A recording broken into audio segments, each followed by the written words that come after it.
Hello, everyone. I am so excited to do this interview with an amazing woman. When I was putting the bio together, we could have written an essay because Alexandra Paul is a wonderful actor, activist, and she's done so much. And I'm really excited to dig into our conversation today because she's a brilliant woman, vegan woman leader.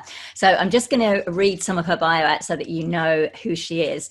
So since the age of 18, Alexandra Paul has worked in the entertainment industry. She's appeared in 100 feature films and TV shows, acting opposite some of the biggest names in Hollywood, including Kevin Costner, Tom Hanks, Pierce Brosnan, Jeff Bridges, and many more. She's internationally known for her 5-year starring role as Lieutenant Stephanie Holden in the hit TV series Baywatch. I was a big fan of that.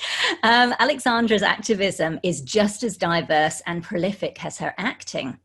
She's been involved in campaigns around the environment, voting rights, peace, AIDS, LGBTIQ issues, nuclear weapons, animal rights, simple living, and overpopulation. Her latest venture is her health coaching business. As a certified wellness coach, Alexandra helps people achieve their health and fitness goals. And she walks her talk. She's an accomplished athlete who's completed several marathons, triathlons, and ocean swim races. That makes me feel exhausted just reading that. Alexandra is also the co-host of the Switch for Good podcast, which she co-hosts with Olympian Dotsie Bausch, in which the pair interview nutritionists, athletes, thought leaders, and plant-based celebrities to help listeners on their journey to health through plant-based eating. Wow, you fit so much into your amazing life already. Now, I noticed when I was doing a bit of my research, I noticed you put some of the Baywatch diaries that you wrote up on your website. And on one of them, you talk about a cover shoot that you were doing, a photo shoot that you were doing. And you asked the photographer, it was with the rest of the stars, including Pamela Anderson and all the other co-stars. And you said you asked the photographer to retouch parts of it, parts of your body. And you actually wrote, if I were really a person of character, I would insist that they leave me as is with no retouching anywhere. But I don't have that much character. So tell me, what was going on in your life at that time? Like, what were you feeling? What were you thinking? And how do you feel about that now? And there's no judgment here. You know, I get it. I've been a fan of retouching in the past as well. So tell us a little bit, what was going on for you back then? Well, firstly, thank you for the introduction. Thank you for doing your research. I know you, Katrina, already, and you're such a hard worker and thorough and serious about what you do. So I was really looking forward to being on your show because I know that you give a quality interview. So thank you for that. And thank you for delving into something I haven't thought of. That was in 2003 when I was doing the Baywatch movie. And I was probably asking them to retouch a scar that goes down from my sternum down past my belly button. But I probably was also, I would have been just as happy for them to make me look a little better anyway. I don't like retouching all my wrinkles. Now I'm 57, so it was almost 20 years ago there. I was 40, and I don't like them just taking away everything. I think it looks terrible. I see even People magazine, when they interview people who aren't celebrities, their face looks like just barren of any kind of character. And I really don't like that. So I like to look a little better, but I also like to look like so not too fake. Otherwise, I find that actually I look worse. I like my wrinkles. I even like my scars, Bez, and I have a lot of them, but I don't like them to be too distracting. Right. Got it. I get what you're saying about with the retouching. I remember, we have professional photos, professional headshots, and the last batch, not the last batch before this one that I had done, which I think was about 2012 or so, I said to the photographer, retouch everything. And it was weird. And they retouched, so they got rid of all the wrinkles. And I had my face up on the pull-up banners at exhibitions, and I would have people coming up and they literally wouldn't recognize, they would kind of go, oh, that's you. And I know what they weren't saying it outright, but they were like, you know, that photo, like you look like 10 years younger. So this time right when I had the ones done a couple of years ago, I was just like, yeah, you know, retouch a little, make you look nice, but yeah, just leave them in because it is kind of more natural. So thank you for sharing that. But I'm curious because you have said, like in the past, you've struggled with food addiction, with eating disorders such as bulimia. So, and obviously, you know, being in that entertainment industry and in Hollywood, there's a pressure, particularly on women, to look a particular way. Can you tell us a little bit about that, some of what you went through and how that's led you into your health coaching that you do now? I was anorexic when I was 16. And then to cover up my obsession with food, when I had to start eating again, because my parents were looking at me at every turn, I started basically being bulimic because I couldn't control it. I either had to, you know, either was restricting completely or going overboard, binging, and then I would throw up to try and maintain my weight, and also to feel, I learned later, to distract myself from the real feelings that I was feeling. Eating is a great distraction, and when you eat yourself like that, I was actually filling a hole that I could physically feel in my chest, and I would fill it with food, and of course it wouldn't be filled with food, but I would be distracted from that hole because my stomach below felt so bad.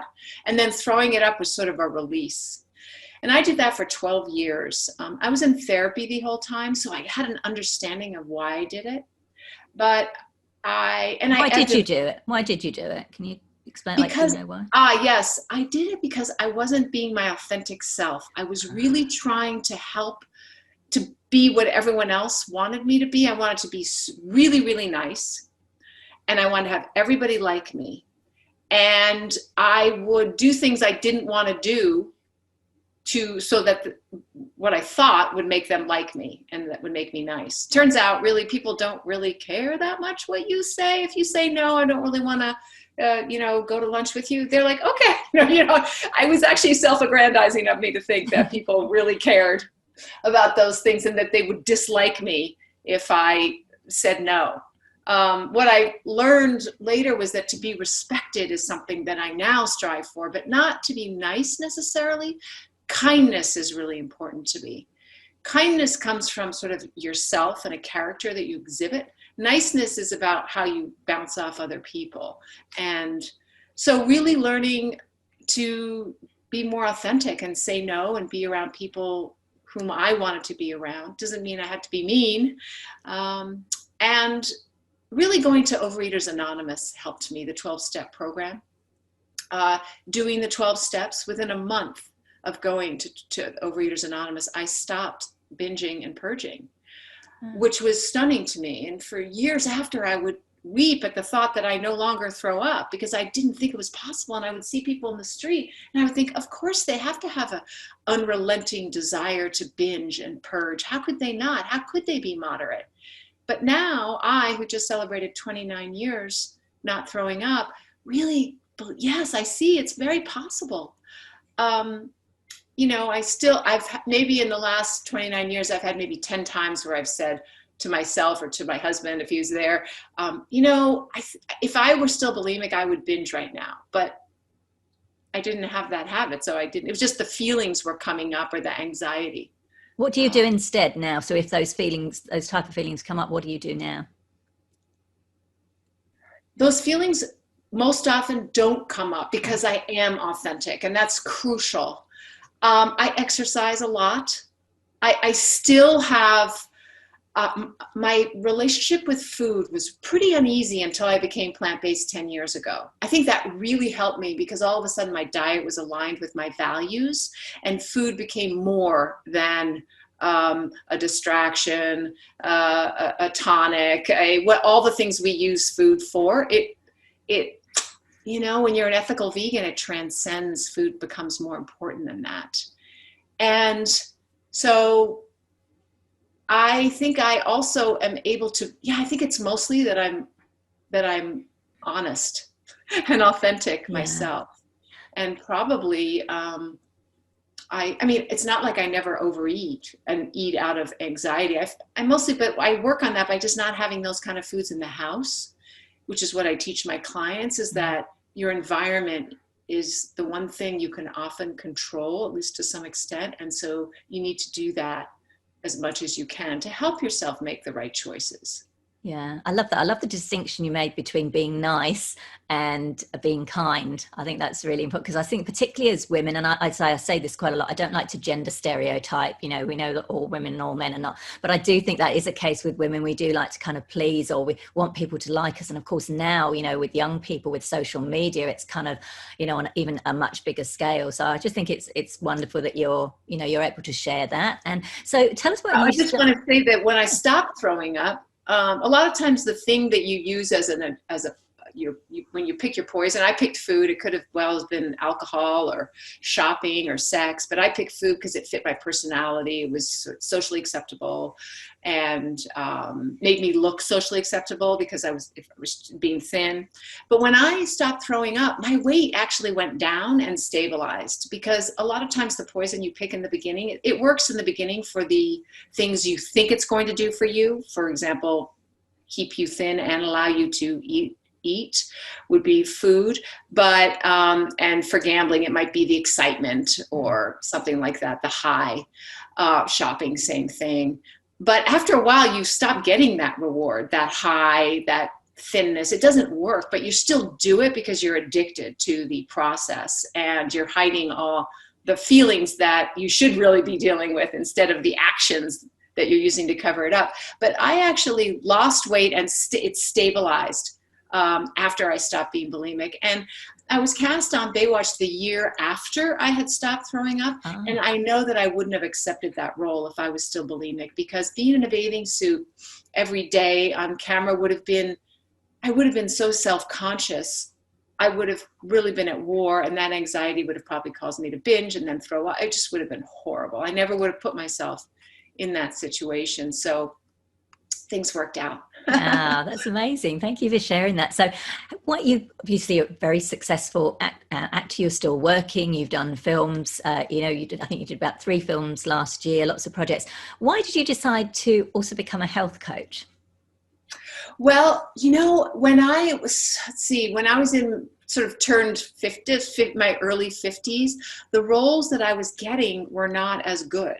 They weren't as fulfilling. I wasn't getting cast in the leads anymore. 75% of the productions I've been in, I've played the female lead or the female second lead. And as I got older, they weren't casting me in that, so it was not very interesting. And I wasn't getting paid so that much because I wasn't the lead. So it wasn't giving me creative satisfaction, financial satisfaction. I thought, I want to be working into my 70s. I don't want to be waiting around and sort of hanging. And also, in the second half of my life, I really made a commitment to not just keep doing what I'd been doing in the first half of my life, just because. So I needed to make conscious decisions about who I was going to be in the second half of my life. So health coaching really came about because I thought, if acting goes away, I want something that I can have more control over and that can help people. And what could be better than really, I understand the pain that women have when they don't feel good about their bodies and when they feel out of control with food. So I went and got certified as a health coach, also got some nutrition certifications also, including a plant-based nutrition certification, and started my business. Interestingly, I get a lot of men too. So I thought I was going to be mostly helping women, but men have a lot of the same issues that women do. They just don't talk about them as much. Yes. Yeah, they have a lot of the same pain around food. Yeah, wonderful. I love that. Now, this made me laugh when I saw this on your website. You said that your rap sheet is longer than Lindsay Lohan's. Oh, did I do that? It made me chuckle. It is. It definitely is. But unlike Lindsay's got, obviously different types of arrests. Yours have all been through the different types of activism you've done. I think you've been arrested for, doing sit-ins at slaughterhouses and factory farms, rescuing animals, doing sit-ins, around an animal rights bill. So because you've got such a diverse range of activism that we mentioned when I introduced you, what drives you in your activism? I've been arrested over 20 times, and I started off in the peace movement, going to the Nevada test site where they test nuclear weapons and doing peaceful civil disobedience there. That's where I was trained in civil disobedience. So I have a very nonviolent point of view. And then I protested the Iraq War and was jailed for that for 5 days. And then I also had an environmental protest where I was given 100 hours of community service for trying to protect electric cars with a peaceful sit-in. And then the last few years I have been involved with sit-ins at slaughterhouses or at factory farms. And what drives me is that civil disobedience is just one way to be an activist. But as a white woman, privileged, it is a way that I can be an activist that a lot of other people can't. And also because I do not have children or do not have a 9-to-5 job that I know I have to be home for the next morning, I can afford to get arrested. And I know I'm pretty confident when I do get arrested that I will not be mistreated like someone of color will. So civil disobedience has always been, since my 20s, an important tool in my activism, but not the only one. But I do recognize that since I am able to be arrested and deal with the consequences financially so far, then it is a good way for me to be an activist. Yeah, I was going to ask you about that, because that whole, the fear of prison, that, is obviously a deterrent. And I wonder, particularly now, we're seeing more and more civil liberties being taken away, things like ag-gag laws coming in, to try and, kind of stop these protests. So I guess so. Have you started feeling that now more in regards to that fear of that most people might have of being arrested? And I totally acknowledge, obviously you have that privilege, but how do you still feel that same way? Like, because anything could happen, that, you could, because I believe your brother was in prison for several years for animal rights activism. Like, obviously, being in jail for any time is horrible, but you were there for 5 days. I think you were there for 2 days recently in a county jail. Does that fear of like that being over a longer period, are you starting to feel that more, or are you still kind of like, no, this is still something I can do and deal with the consequences? I'm not afraid of ag-gag laws. I believe very strongly we need to go and test the laws in a court of law about animals and the way we treat them. And so I prefer, when I'm arrested, not to fight my arrest. And sometimes I'm in a group and I don't have a say, so I have to, but to actually, like I learned in the peace movement, which is why I went to jail after peaceful protest in the Iraq War, is that I did not pay a fine and I did not contest my the judge or the prosecutor. In fact, my poor lawyer, when I was in court for the Iraq War, he was a criminal lawyer, and I told him, don't argue. I did it. And that's what I did, and we will take the consequences. And he was sweating so badly. I said, are you okay? He said, I've never had a client tell me not to get them the best sentence possible. And in the end, I only got 5 days.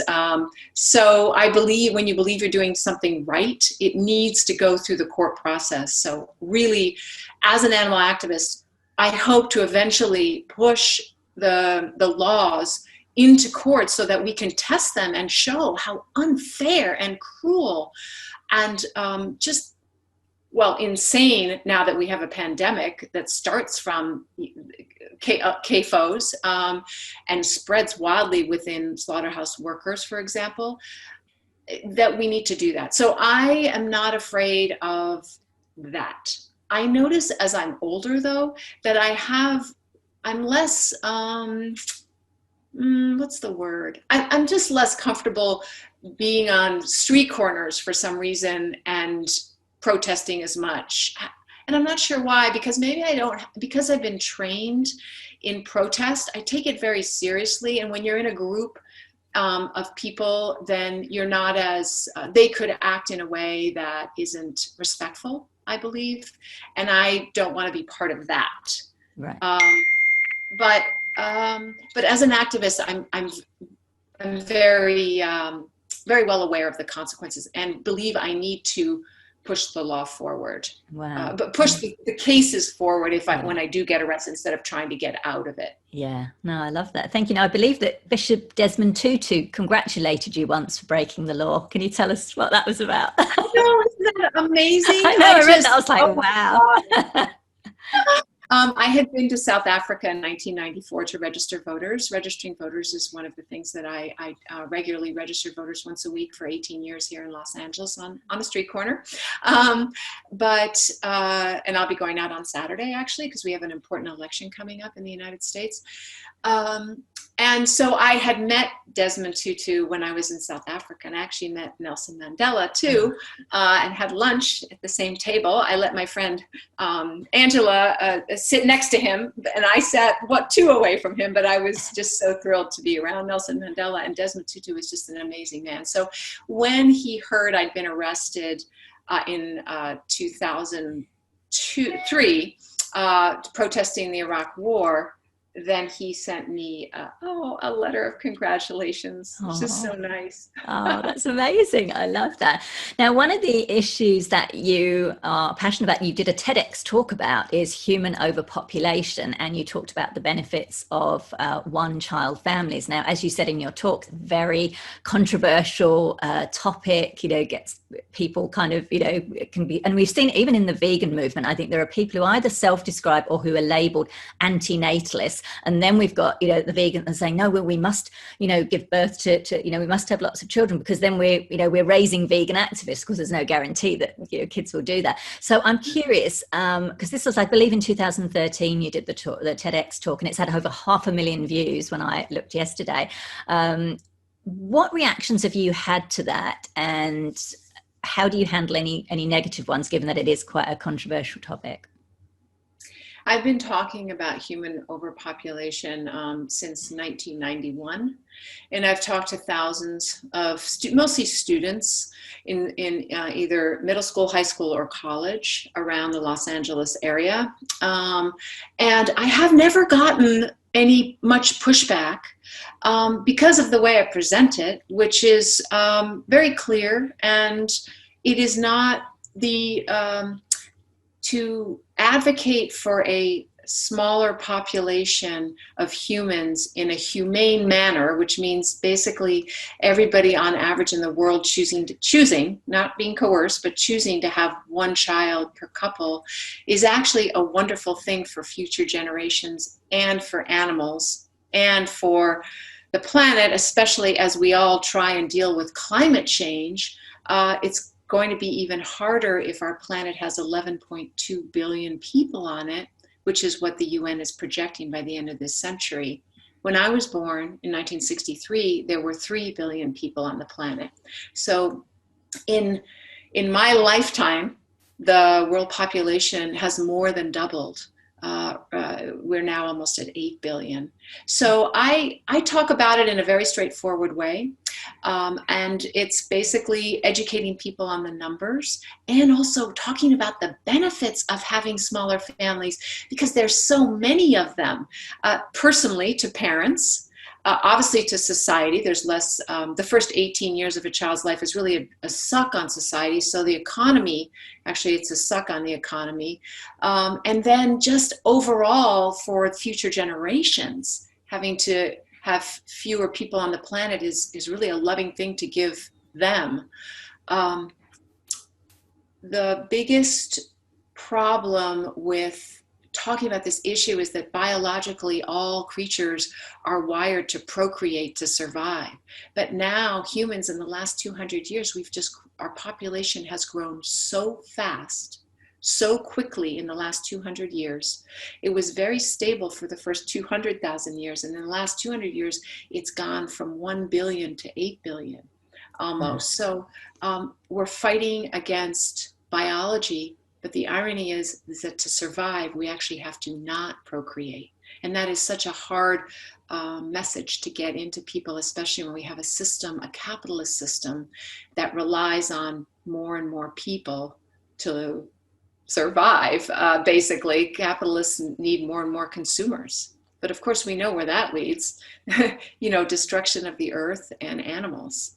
Yeah, it's an interesting one, isn't it? Because I'm like you, I'm happily child free, and I'm very happy with that phrase. I'm glad you mentioned that in your talk, as opposed to childless. And that's obviously no disrespect to people, you know, who can't have children, but for those of us who are quite happily child free. So I agree. But what about the argument that obviously, you know, this totally makes sense. Like I say, your talk, and we'll put a link to it in the show notes page. I think it's really valid. It's really calm, like you say, not mandating or trying to force anything on anyone, but getting people to adopt it. But I can imagine like now that the people who care about the planet, who care about these issues, if they kind of stop procreating, but meanwhile the people who don't care anything about the environment, they're going to have loads more. Isn't that going to kind of tip the balance, and we're just going to end up having lots of people just procreating that don't care? Do you see what I mean? I'm just playing devil's advocate here, but what's your response to that? Well, firstly, we all think our tribe is the one that should procreate more. It's true. And that unfortunately cause wars and things like that. So I think we have to stop looking at it as just as humans on this planet and how we are all living.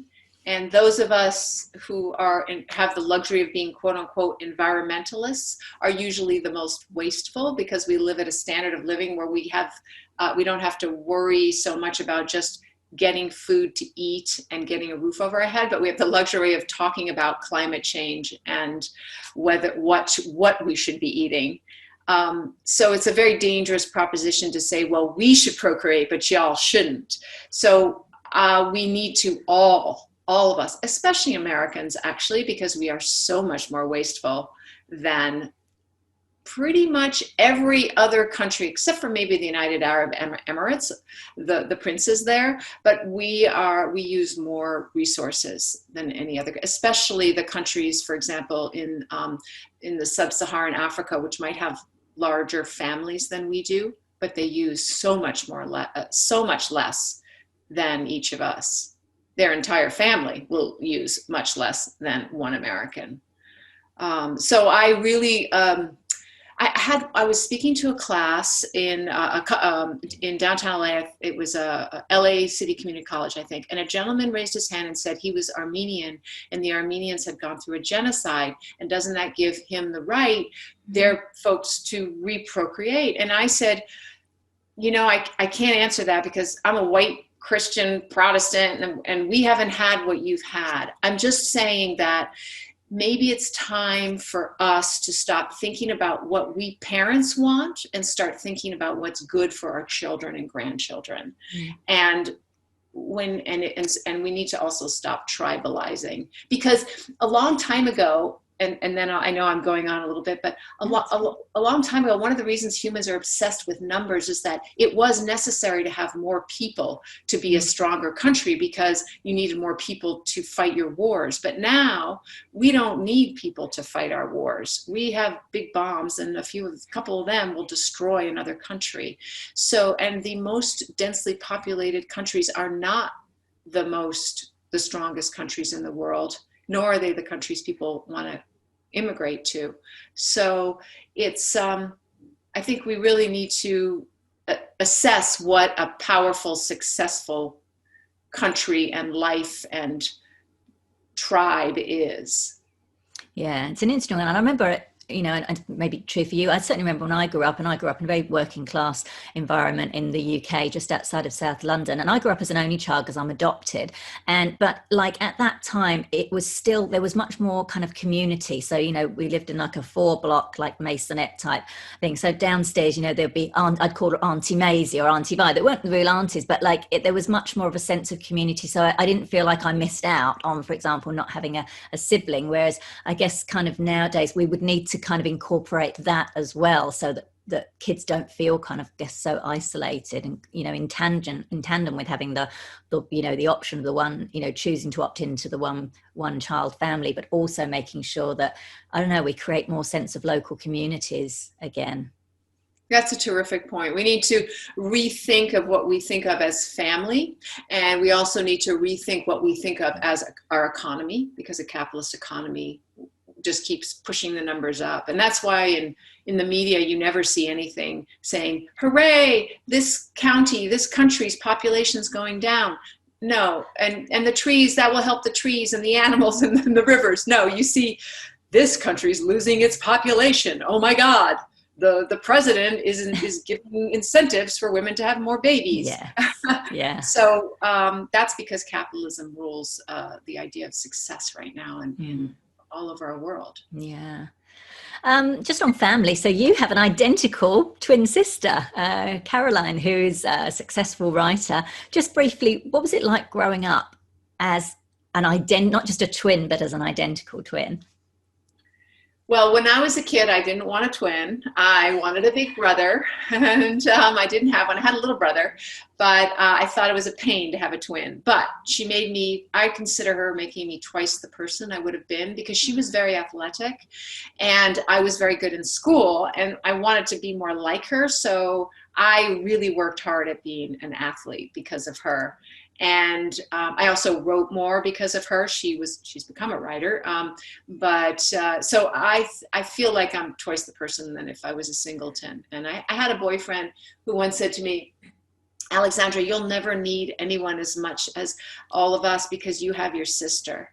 And so that might be true. But now I just love having an identical twin, and yeah, it's great. And we didn't know whether we were identical or not. I was born in 1963, so there wasn't they didn't have ultrasound.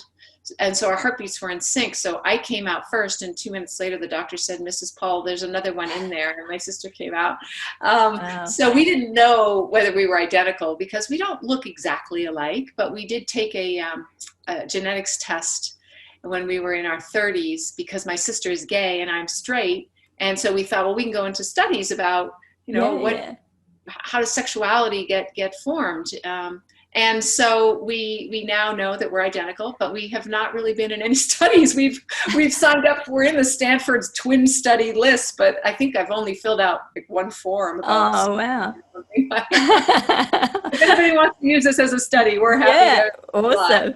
So you touched on that, and obviously that's, I guess, influenced, you've been involved in LGBTIQ activism. Now, I did notice, I spotted something again when I've been going through your very comprehensive website, which is wonderful. I love that you share so much of yourself. I think that's really lovely because, a lot of, actors, celebrities don't necessarily do that as much. But I noticed that you apparently have played a gay woman in 4 films. For no other reason but for any lesbians watching, and for me personally. Tell me what they are. I didn't know this. Oh my gosh. Okay. If you can remember any of them. I can't remember them, but I can my site. But what was really interesting was 2 of them. So one of them was a short film, and then 2 of them were films that were done by the same company. And what they did, and it was called For Here TV, which was a gay TV station in the 90s. Oh, I remember that, actually, yeah. In the early 2000s. Yeah. And so what they did was they cast me as the lead. I played a gay woman, but so they could sell it to Europe, I would have to repeat the love scenes with a man. So, no. And all the scenes with the relationship, I had to literally repeat. And they were thrillers, so the relationship was not the core of it, but there were always a couple scenes with a boyfriend, with a girlfriend, a lover. And then, they would say, bring in the guy. And then I would do the same thing with the guy. And I was thinking, what? Wow. Europe? I thought Europe was ahead of the United States. And they'd say, no, but actually, I still think Europe's ahead of the United States in most but apparently they don't do that anymore. This was, over 20 years ago. Wow. And by the way, I like doing the love scenes with the women better. Thank you for sharing that. I was curious about that. Do you watch The L Word, and have you seen the new one? I haven't seen the new one. My sister loves it. I loved the old one. Yeah. Thought it was great. I don't know if I watched all the seasons, but I certainly watched the first few seasons of the old L Word. Is the new L Word good? It's really good. I love it. I mean, I love Jennifer Beals is my favorite, so I'm really glad that she was in it. So would you like to be in it? Like if they called you? Oh, I'd love it. There we go. Casting directors. I did this with one of my other interviews. I interviewed Linda Stoner, who's a lovely animal activist here, but she was really famous in Australia in the 70s and 80s. Like she was an actor in, all these series. She was in something called Prisoner, which is about a women's prison. And then they've got this new show, which is Prisoner Reimagined. It's called Wentworth.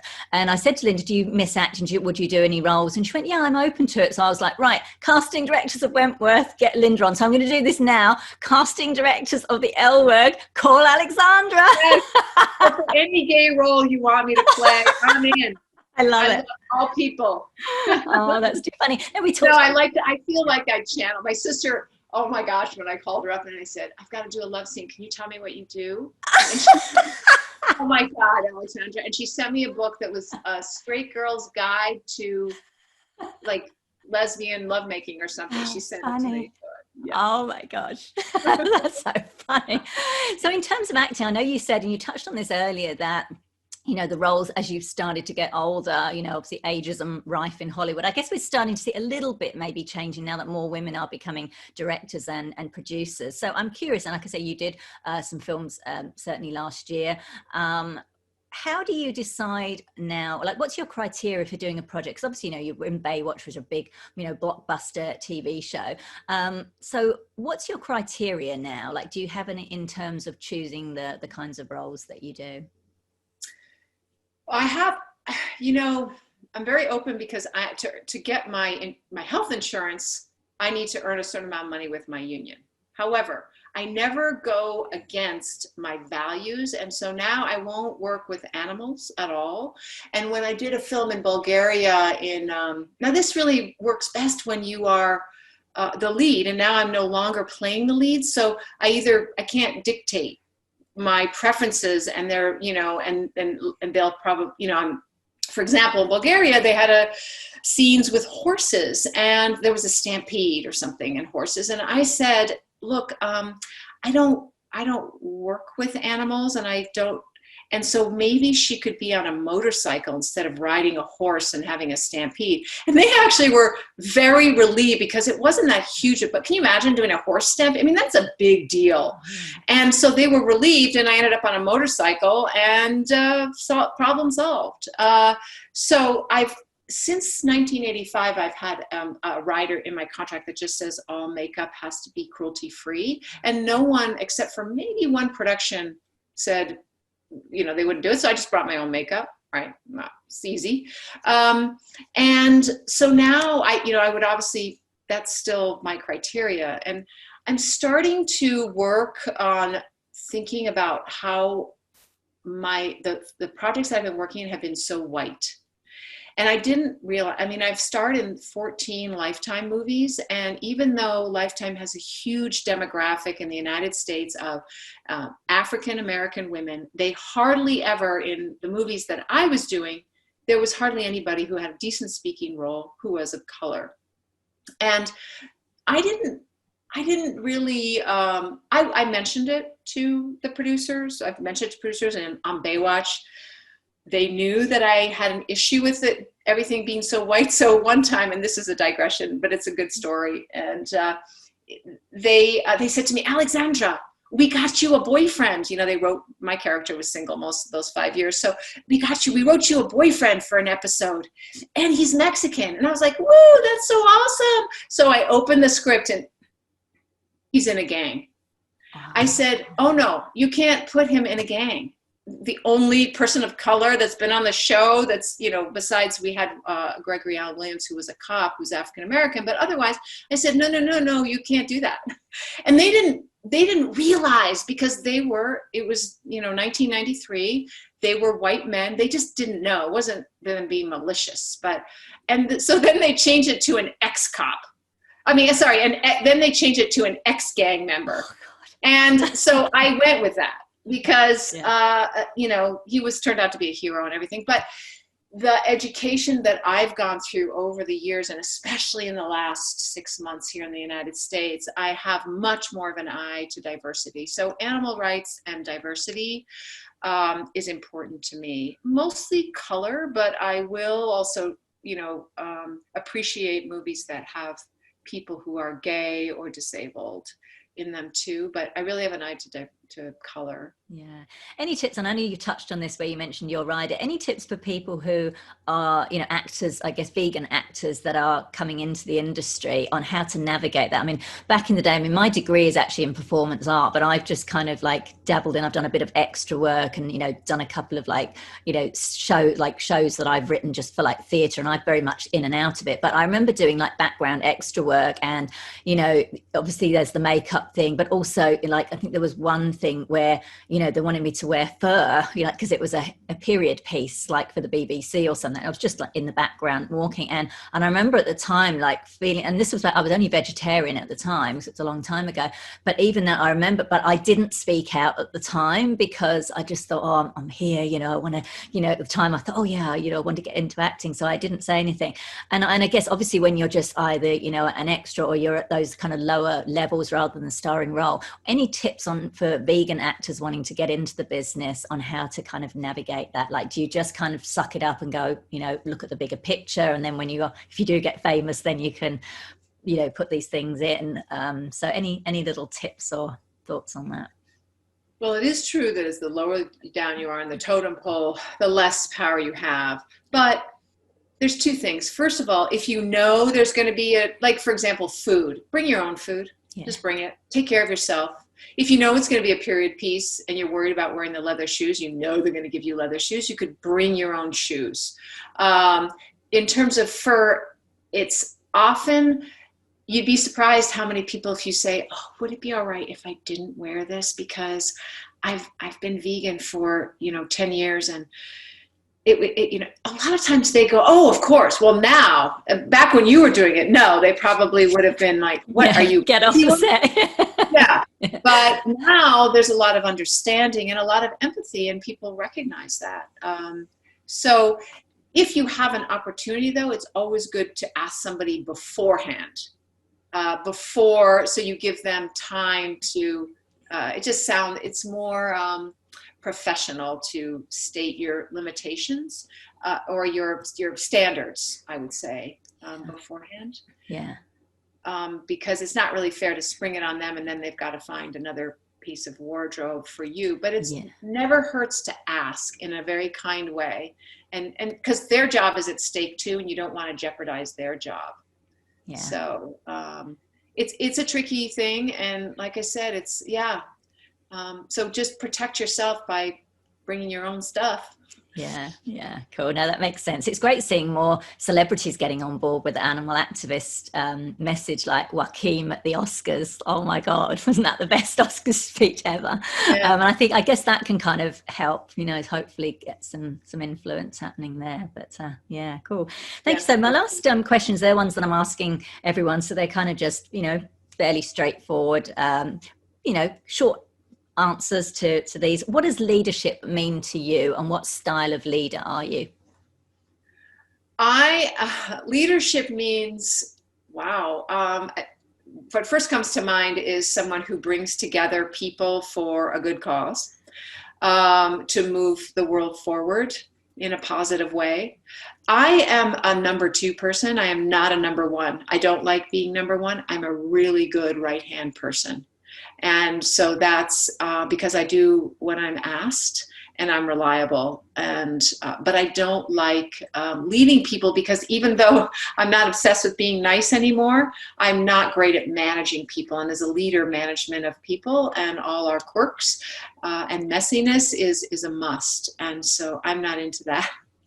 Got it. So what you're saying, so being a number two, you mean that there's already people out there doing cool stuff, and you kind of align and say, how can I help, rather than say starting up your own thing or leading a protest or something? Is that what you mean? If I start up my own thing, I always have had a partner, because I have started up several nonprofits, 2 nonprofits. And so, but I always have a partner, because I know that it's funny, I'd be an actor, you'd think, I'd love the spotlight on me, but I don't really love the spotlight just on me.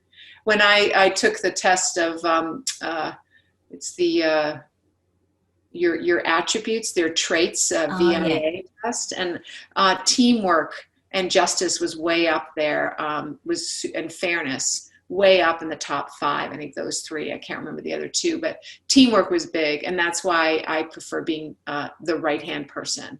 I think I'm a good leader I have leadership qualities. I just don't want to be the person. Got it. What do you love most about yourself?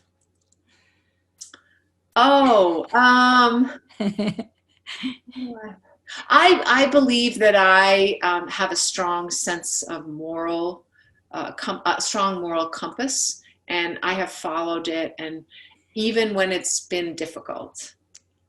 Nice. I like that. And just finally, what have been maybe just one or two key lessons that you've learned about yourself that you would like to share with other vegan women leaders? Oh, well, I can say, and that I know that I'm not great at anything. I'm not especially talented or smart, but I show up and I do what is asked of me, and I'm on time. And you think those simple things, and I do my homework, and I'm prepared and ready. You'd think that those things are so basic, but you'd be surprised. Most people don't do those things. So if you do those things, you're ahead of the game. Forget talent and charisma and all that showy stuff. You get the basics of doing your homework, showing up on time, and knowing, being prepared, then you're ahead. Brilliant. Yeah. I love that.